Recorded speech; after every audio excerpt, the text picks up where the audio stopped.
پاکستان کی پارلیمنٹ نے اپنا حق ادا نہیں کیا. یہ آئین کی کتاب ہے میرے پاس, اس میں لکھا ہے پسماندہ طبقات کے حقوق کا تحفظ کیا جائے گا. کیا تحفظ ہو رہا ہے؟ انہیں آٹا ملتا ہے, انہیں چینی ملتی ہے, انہیں گھی ملتا ہے, انہیں آسانی سے پیٹرول ملتا ہے, انہیں بجلی ملتی ہے.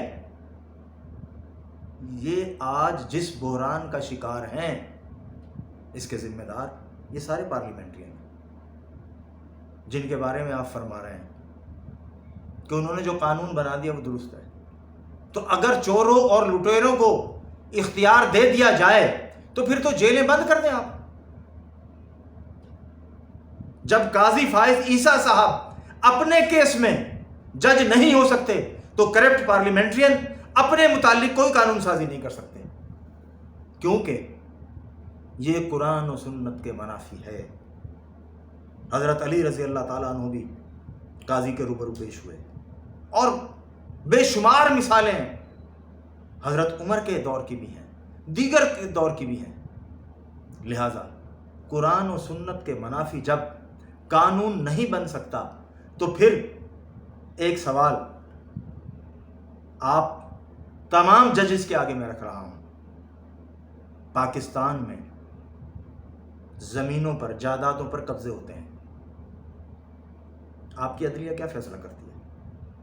قبضے کو جائز قرار دیتی ہے, لہذا پہلی درخواست وصول کر لیتے ہیں.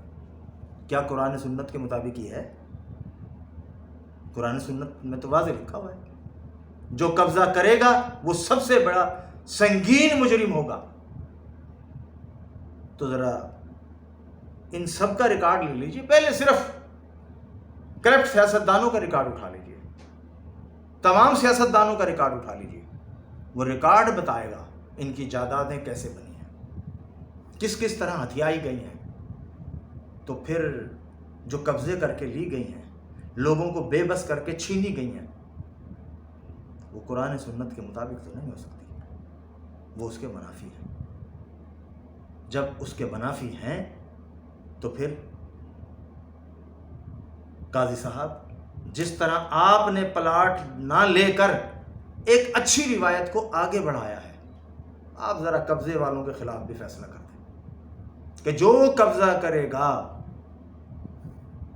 اس کے اوپر فوراً نہ صرف FIR ہوگی, گرفتار بھی ہوگا.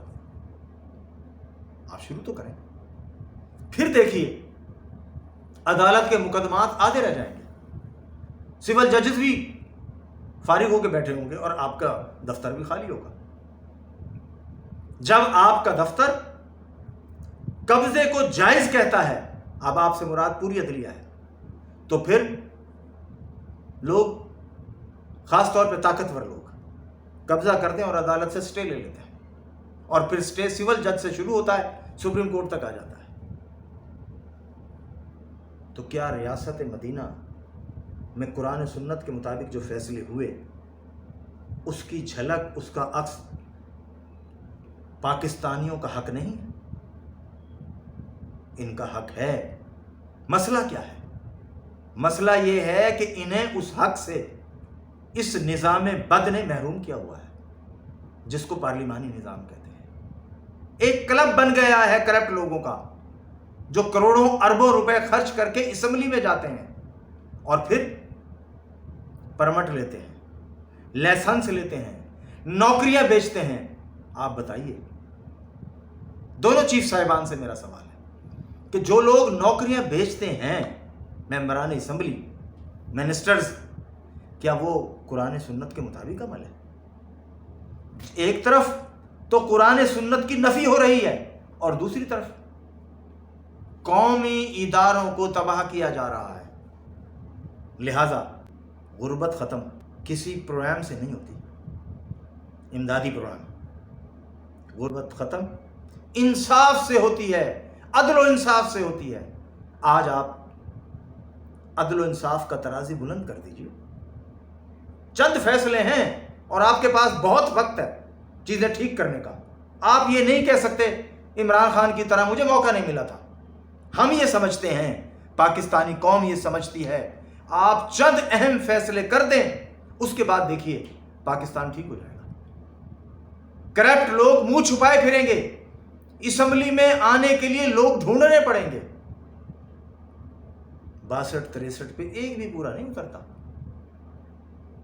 ہمارے وہ چیف جسٹس ثاقب نثار صاحب کہتے رہے عمران خان صادق و امین، ان کو کیا پتا بیچاروں، وہ تو کسی کے کہنے پہ کہہ گئے۔ صادق اور امین کی ڈیفینیشن اگر وہ پڑھ لیتے تو شاید وہ یہ غلطی نہ کرتے۔ لیکن ایک بات پاکستانیوں نے بڑی اچھی کی ہے، کیونکہ سوشل میڈیا کا زمانہ ہے، ہر شخص کھل کے رائے دیتا ہے۔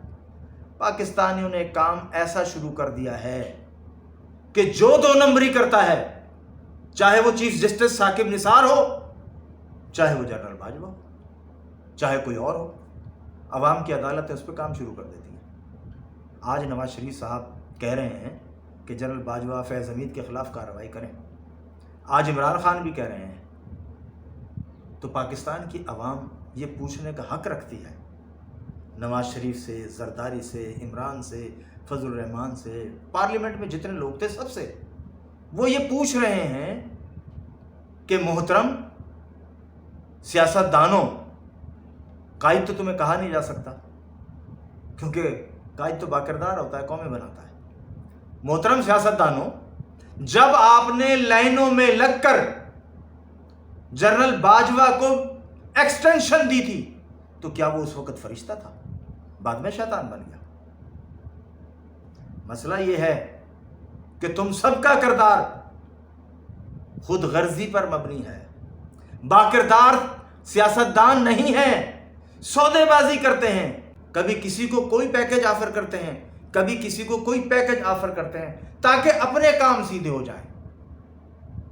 لیکن پاکستان کی عوام اب سوئی ہوئی نہیں ہے۔ اور سب سے اہم بات یہ ہے کہ جب سپریم کورٹ آف پاکستان کے چیف جسٹس اس کا اظہار کر دیں کہ ہم آئین پاکستان کے مطابق کام کریں گے، تو جناب آئین پاکستان کے تمہیدی جملے ہی پڑھ لیجئے، پھر آرٹیکل 5 پڑھ لیجئے گا۔